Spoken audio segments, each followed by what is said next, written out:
ओम शांति। आज 24 जनवरी 2022 के साकार मधुर महावाक्य है। आज की मधुर मुरली में बाबा ने हमें सदा सुखी रहने का एक मंत्र दिया है और वो मंत्र है देही अभिमानी बनने का अभ्यास करना। चलते फिरते अपने को आत्मा समझने का अभ्यास करना है। मैं आत्मा हूँ और ये देह मुझे पार्ट बजाने के लिए मिली है। जितना जितना देही अभिमानी बनेंगे उतना सुख का अनुभव करते रहेंगे। 5 विकारों के कारण आत्मा देह अभिमान में आ गई। फिर से देही अभिमानी बनना है और एक बाप को याद करना है। याद से ही सुख प्राप्त होता है, इसलिए कहते हैं सिमर सिमर सुख पाओ। जितना याद करते हैं उतना सुख का अनुभव करते हैं। बच्चों को बहुत शौक होना चाहिए कि हम जाकर के ज्ञान रत्नों का दान करें।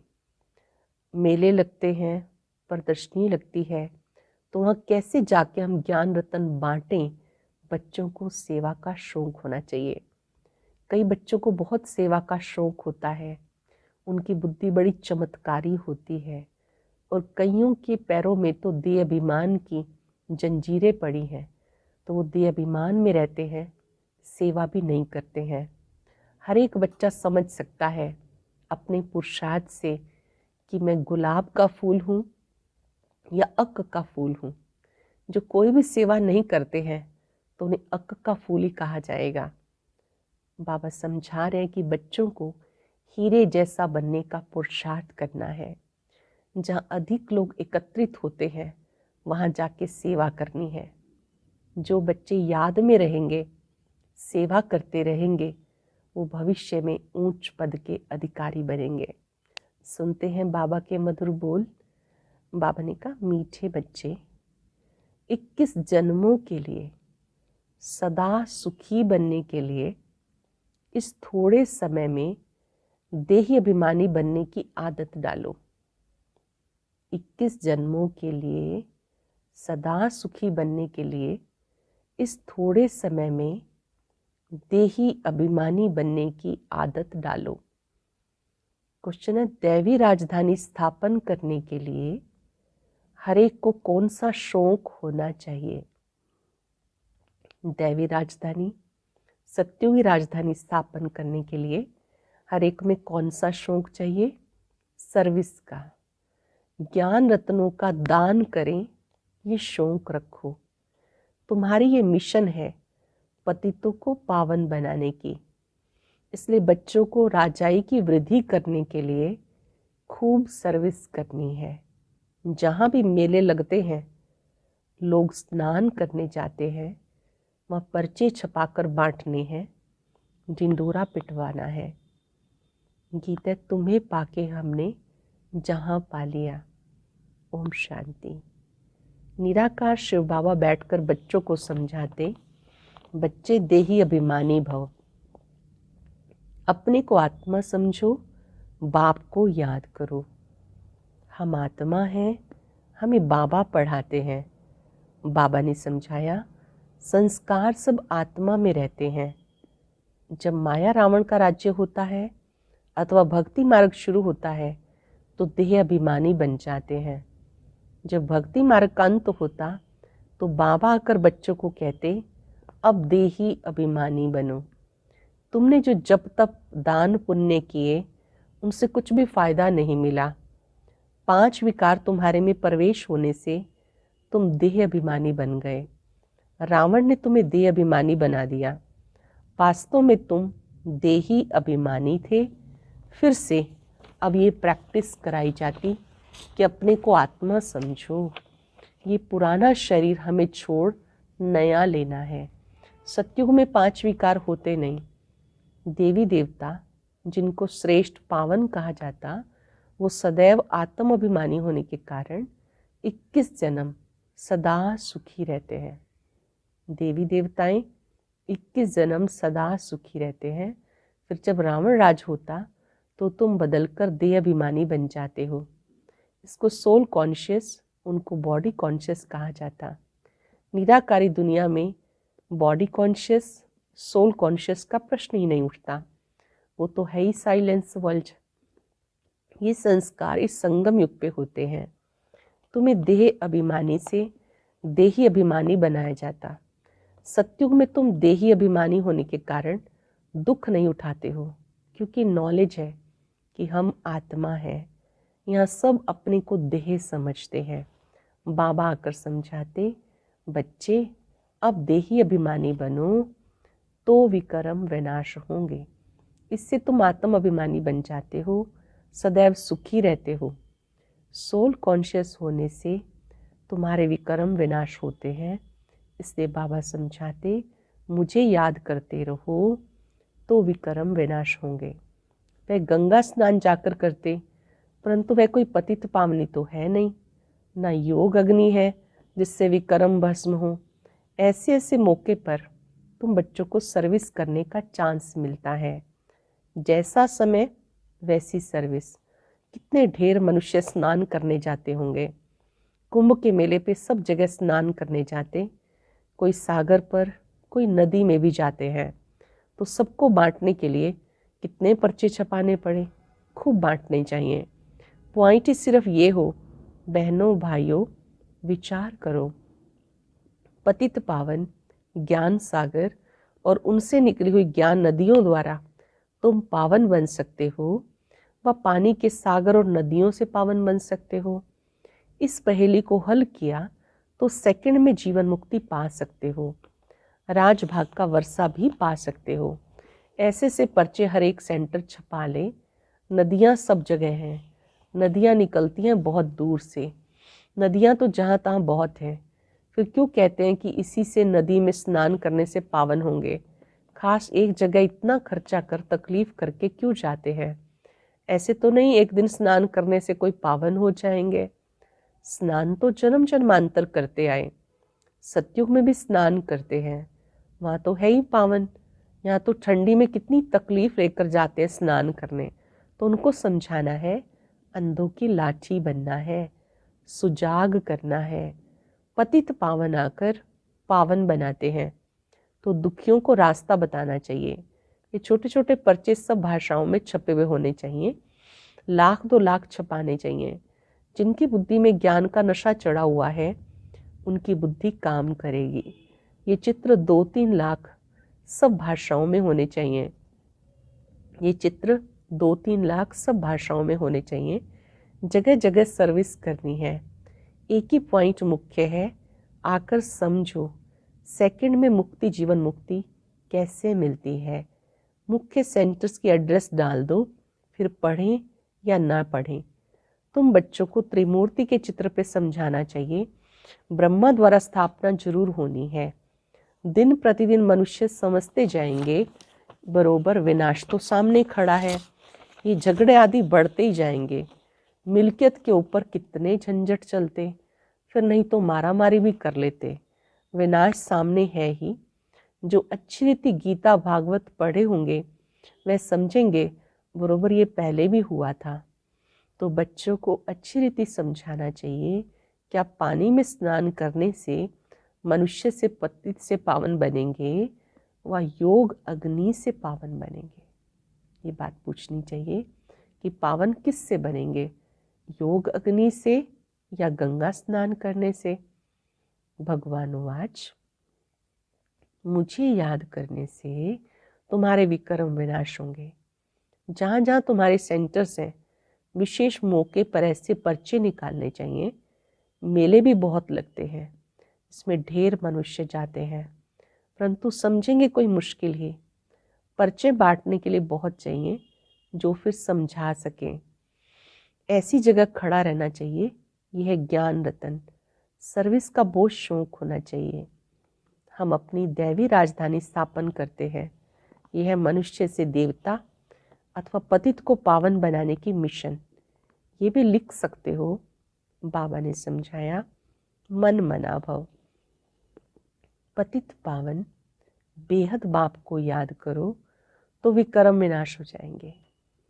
यात्रा की पॉइंट भी तुम बच्चों को बार बार समझाई जाती। बाप को बार बार याद करो। सिमर सिमर सुख पाओ, कलह कलेश मिटे सब तन के, तुम एवर हेल्दी बन जाएंगे। याद करने से एवर हेल्दी बन जाएंगे। बाबा ने मंत्र दिया, मुझे सिमरो, अर्थात याद करो। ऐसे नहीं कि शिव शिव बैठ के सिमरो। शिव के भगत अथवा शिव शिव के माला जपते हैं, वास्तव में रुद्र माला। शिव और सालिग्राम, ऊपर में है शिव, बाकी है छोटे छोटे दाने अर्थात आत्माएं। आत्मा इतनी छोटी बिंदी है। काले दानों की भी माला होती है, तो शिव की माला भी बनी हुई है। आत्मा को अपने बाप को याद करना है, बाकी मुख से शिव शिव बोलना नहीं है। शिव शिव कहने से बुद्धियोग माला की तरफ चला जाता, अर्थ तो कोई समझते नहीं। शिव शिव जपने से विकर्म थोड़े विनाश होंगे। माला फेरने वालों के पास ये ज्ञान नहीं है कि विकर्म तब विनाश होते हैं जब संगम पर डायरेक्ट शिव बाबा आकर मंत्र देते हैं, मामेकम याद करो। पाप कब भस्म होते हैं? जब बाबा आके मंत्र देते हैं, मामेकम याद करो। बाकी कोई कितना भी बैठ शिव शिव कहे, विकर्म विनाश तो होंगे नहीं। काशी में जाकर कहते हैं शिव काशी। कहते काशी में शिव का प्रभाव है। शिव के मंदिर तो बहुत आलीशान बने हुए हैं। ये सब भक्ति मार्ग की सामग्री तुम समझा सकते हो। बेहद का बाप कहते हैं, मेरे साथ योग लगाने से तुम पावन बनेंगे। बच्चों को सर्विस का शौक होना चाहिए। बाबा कहते मुझे पतितों को पावन बनाना है, तुम बच्चे भी पावन बनाने की सर्विस करो। पर्चे पर जाकर समझाओ, बोलो इसको अच्छी रीति पढ़ो। मौत सामने खड़ा है, ये दुख धाम है। अब ज्ञान स्नान एक ही बार करने से सेकंड में जीवन मुक्ति मिलती है। ज्ञान स्नान एक ही बार करने से सेकंड में जीवन मुक्ति मिलती है। फिर नदियों में स्नान करने भटकने की क्या दरकार। हमें सेकंड में जीवन मुक्ति मिलती तब ढिंडोरा पिटवाते हैं, नहीं तो कोई थोड़ा ही ऐसे पर्चे छपवा सकते। बच्चों को सेवा का बहुत शौक होना चाहिए। पहेलियां भी जो बनवाई वो सर्विस के लिए है। बहुत है जिन्हें सर्विस का शौक नहीं, ध्यान में ही नहीं आता कि कैसे सर्विस करे। इसमें बड़ी अच्छी चमत्कारी बुद्धि चाहिए। जिनके पैरों में देह अभिमान की कड़ियां हैं, जंजीरें हैं, वो देही अभिमानी नहीं बन सकते। समझा जाता कि क्या पद पाएंगे। तरस पड़ता है। सब सेंटर्स में देखा जाता है कौन कौन पुरुषार्थ में तीखे जा रहे हैं। कोई तो अक के फूल भी हैं, कोई गुलाब के फूल भी हैं। हम फलाने फूल हैं, हम बाबा की सर्विस नहीं करते तो समझना चाहिए अक के फूल जाकर बनेंगे।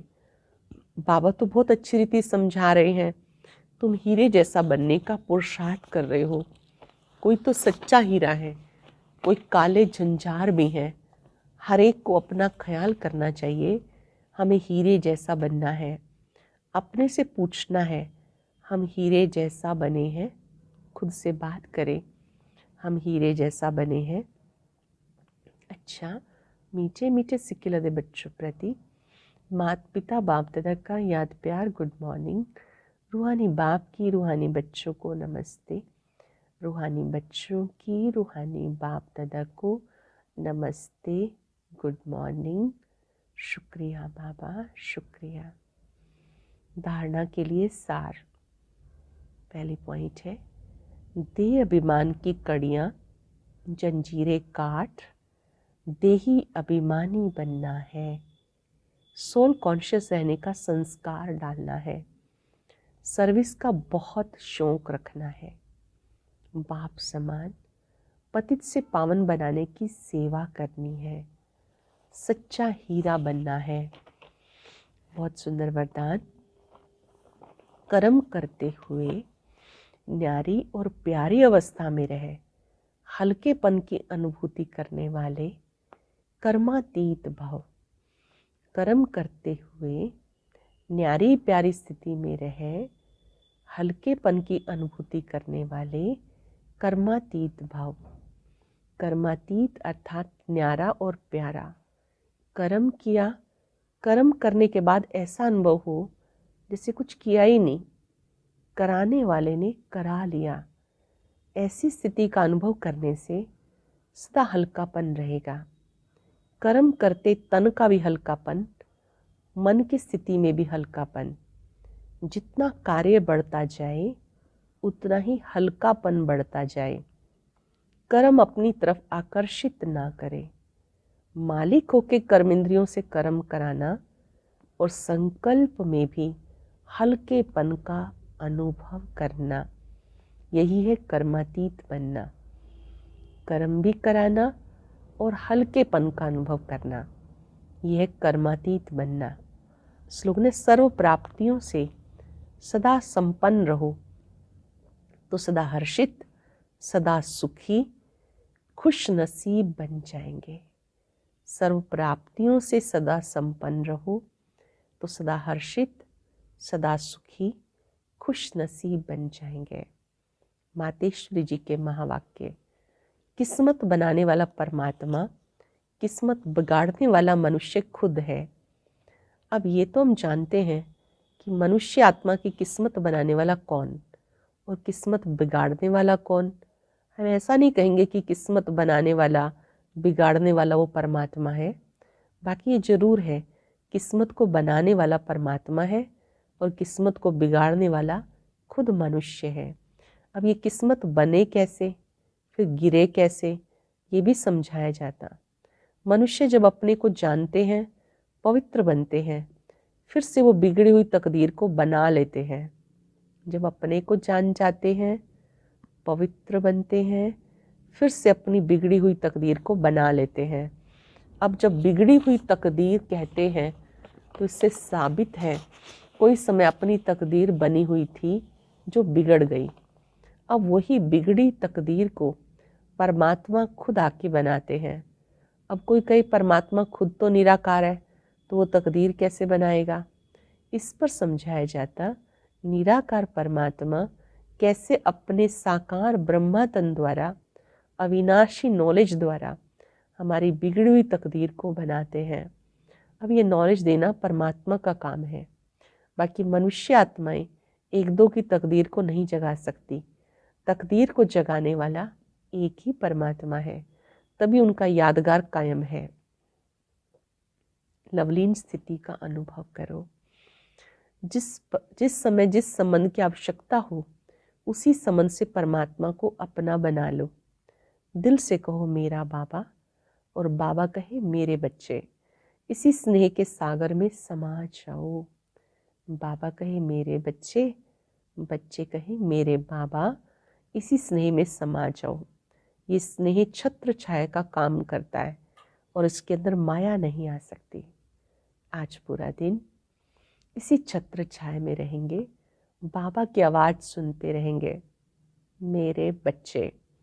बच्चों के दिल से एक ही शब्द निकलेगा, मेरे बाबा। चलते फिरते ये आवाज़ कानों में सुनाई देता रहे और हमारे दिल से बाबा के प्रति मधुर बोल निकलते रहे, मेरे बाबा, मीठे बाबा, प्यारे बाबा। और अब सुनते हैं आज का अव्यक्त ज्ञान मोती। ये एक बहुत संस्कारितापूर्ण वीडियो है, जरूर देखें, कोई भी मिस ना करे।